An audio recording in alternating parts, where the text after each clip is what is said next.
Gigi's here, and I know some people may have had some questions regarding the bond. And if you had a question you wanted to ask her, she's here to provide that input before we can hear. Yeah, I had a question, and it's just that I'm new on council, and I wasn't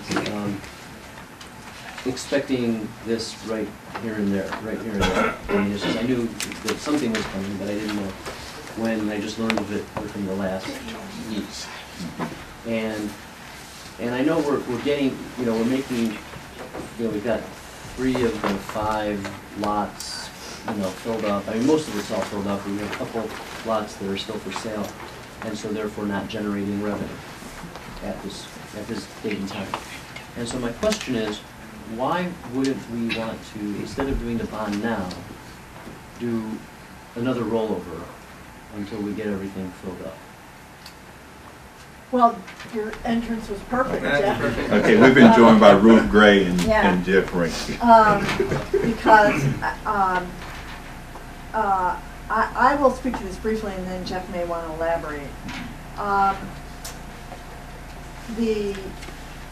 The tax increment financing district for Cedar Center, I do not believe includes the 2 parcels that have not yet been sold. So there's still the opportunity to include the increasing value in those parcels later in another TIF. Your current notes come due at the end of September, I believe September 26th. So that is a hard deadline at which you have to have money to pay those off.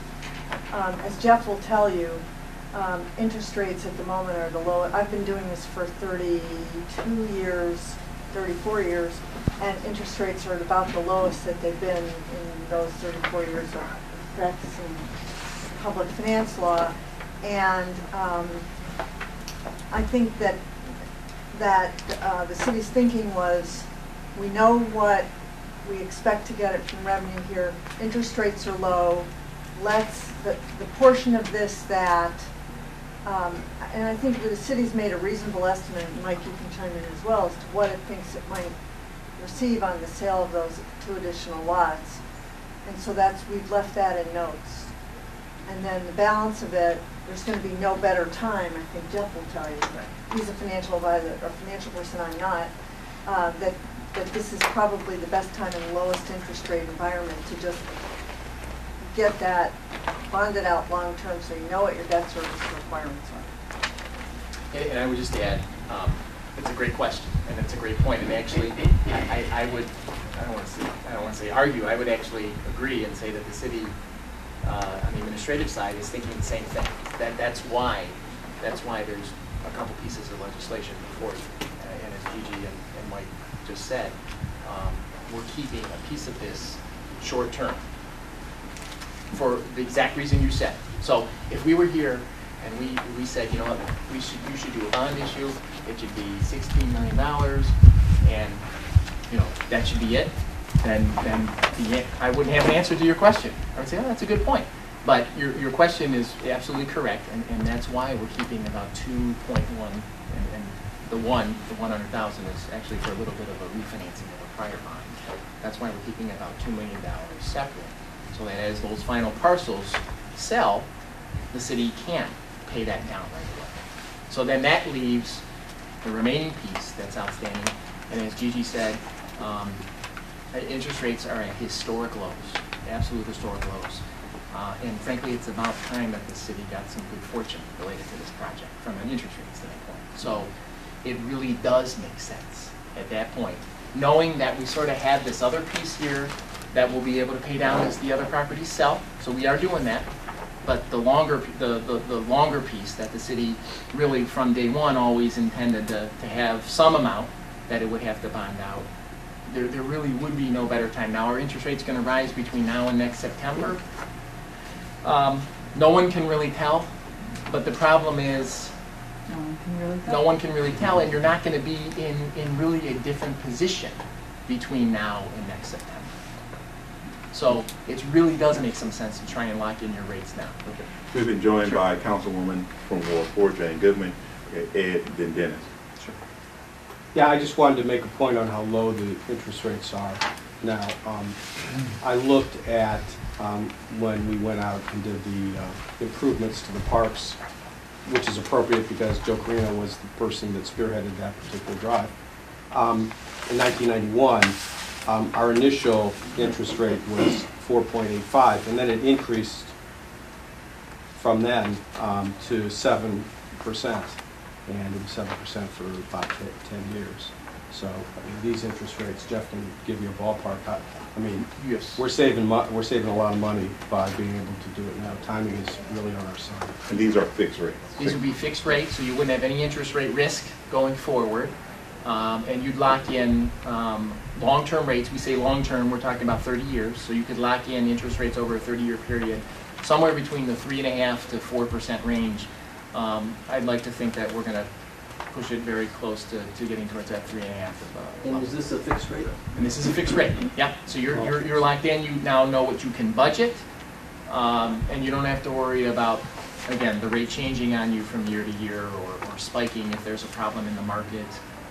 Or, I will tell you, and this happened back in, I think it was 2009, where we had the financial crisis, and if you were going to sell debt during that time, you actually couldn't sell it. People weren't buying it.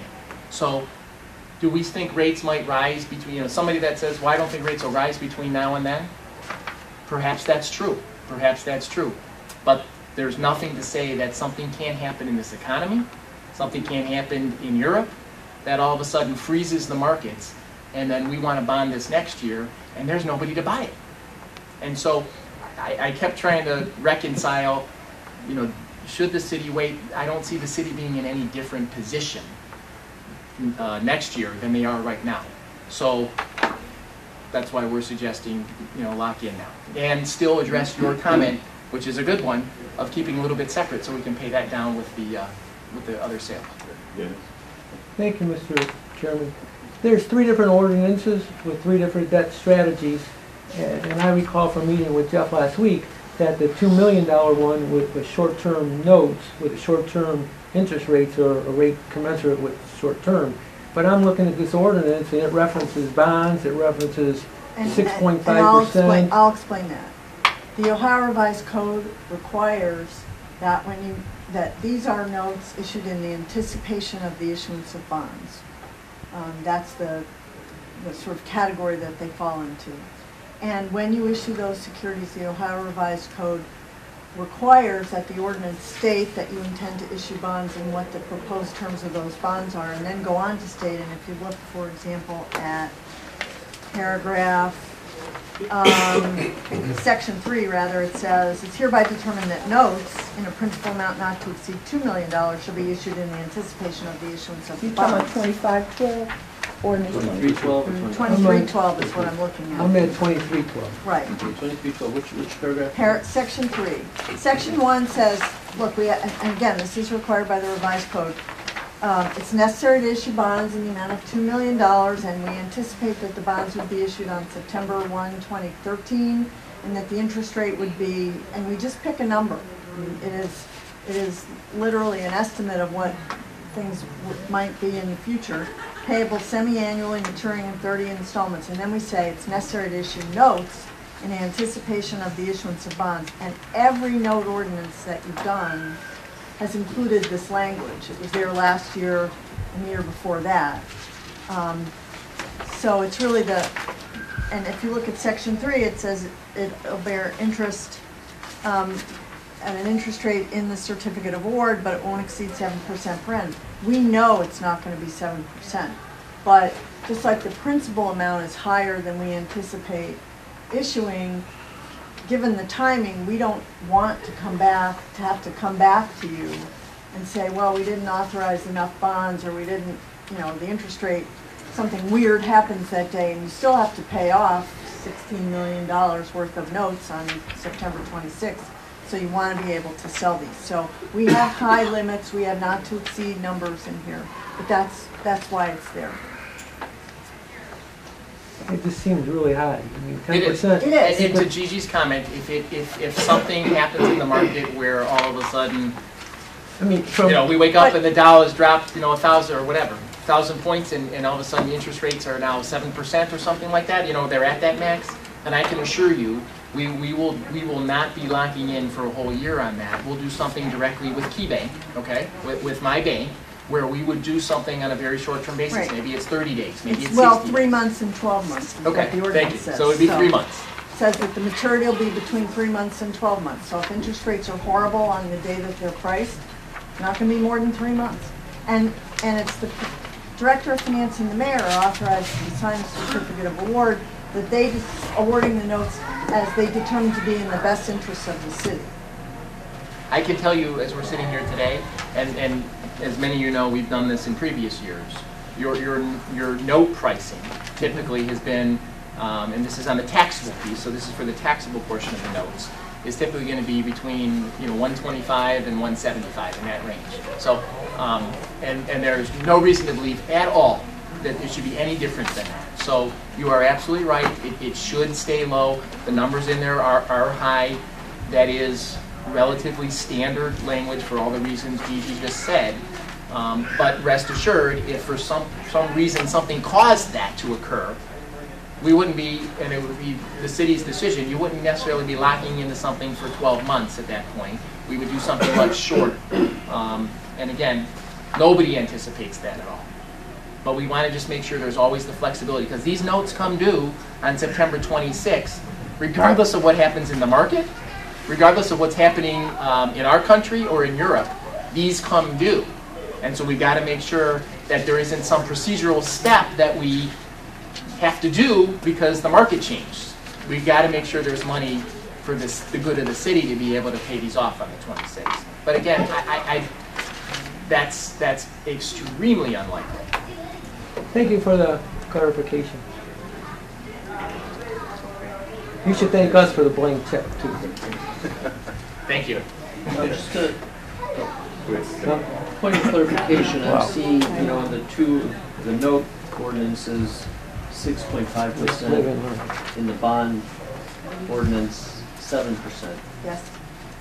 Now, if I were buying a house right now, I wouldn't be paying that much interest. No. Correct. So why when a city wants to borrow, And you won't. we as a city have to pay twice as much interest as we wouldn't have to pay if we were. You won't.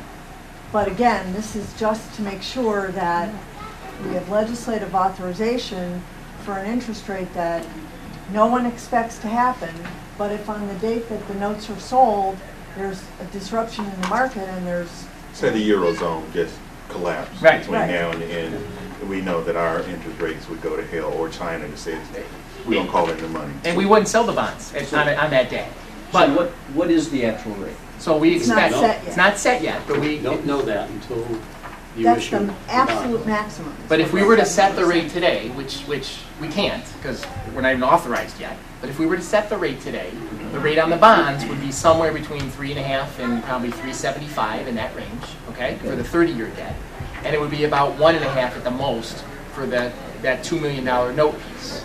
So they'd be much lower than, not much more in line now with what you're thinking in terms of, when you were to buy a house. But we have to have this flexibility just in case, because we're not going to get to the day of pricing until approximately 2 weeks from now.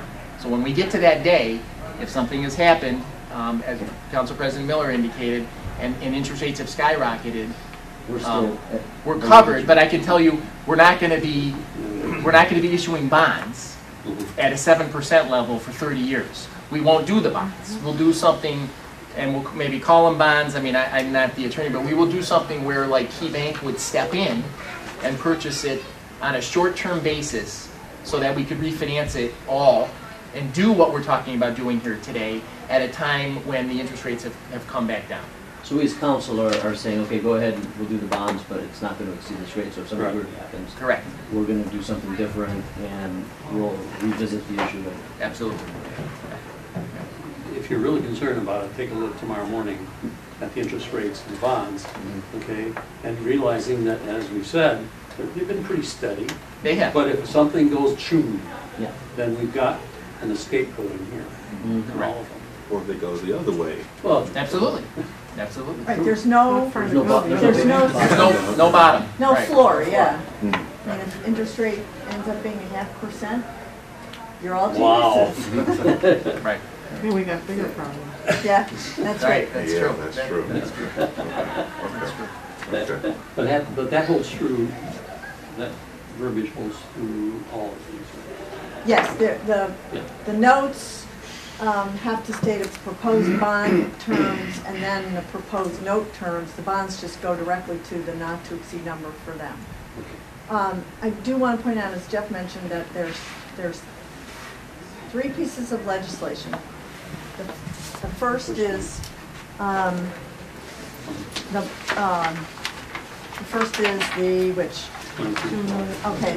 the $2 million for, not to exceed $2 million for staying in notes for the Cedar Center project. The second one is for not to exceed $100,000, and that's to refund the last 2 payments of the Stanhope parking special assessment bonds, which were issued in 1994, which bear interest at the rate of 6.5%, or 6.7. 6.7. So by including them, by refunding them with this note issue, you will save whatever the difference between the interest rate at 6.7 and whatever today's interest rate is.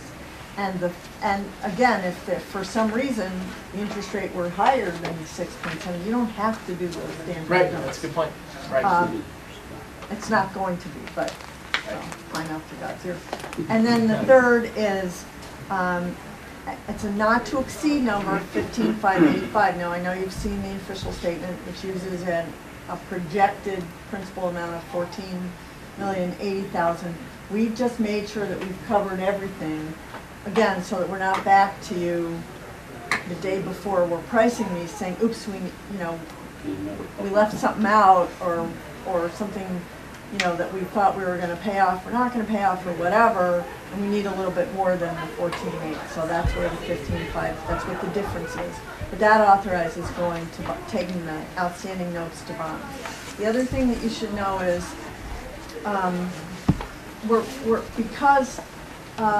because of the way the sale of the property is worked out, we're moving more of the debt to tax exempt, which is a lower interest rate. So that will save the city money as well. One of the things, Jeff, Gigi, and Jim, when these are priced on the 25th or 26th, can someone send out an email blast or alert to council just so we'll know what that rate is? Sure. Absolutely. That way we're They'll be priced about a week before that. Oh, Right. they're priced about a week before Yeah. that? And Because then we we need close time the to- fund on that day, you to just put- said the 25th. We need the time to put the numbers into the documents and make sure everything is. So they price the week, the 26th? And you can get an email on that, on the day they price, so the week before that. The 26th is when they're due, so you have to have the money in hand by the 26th. Okay. To have the money in hand on the 26th, we need to close, which means fund, like where we wire the money to the city, actually on the day before, the 25th. That's a Wednesday. However, we have to price it a week before that. So they're Typically, you like So 2 a week weeks from before it. Wednesday, a week from this coming Wednesday. Right. Correct. Right. Correct. The 18th. It'll either be that, Or the it'll be 19th. the Tuesday or the Wednesday, either the 18th or the Okay, 19th, whatever okay. is the better All day. right. So it's imperative that we pass these tonight to give you that much time. Yes, unless you guys want to come back next week. No, thank you. Okay. All right. Pretty used to this. Okay. Yeah. Okay. Yeah. All right. So It'll finally come to an end. because we have Partly. we do have Not gonna miss a it. long agenda. Is there a motion to adjourn? So moved. Second. All right. All in favor of adjourning? Aye. Aye.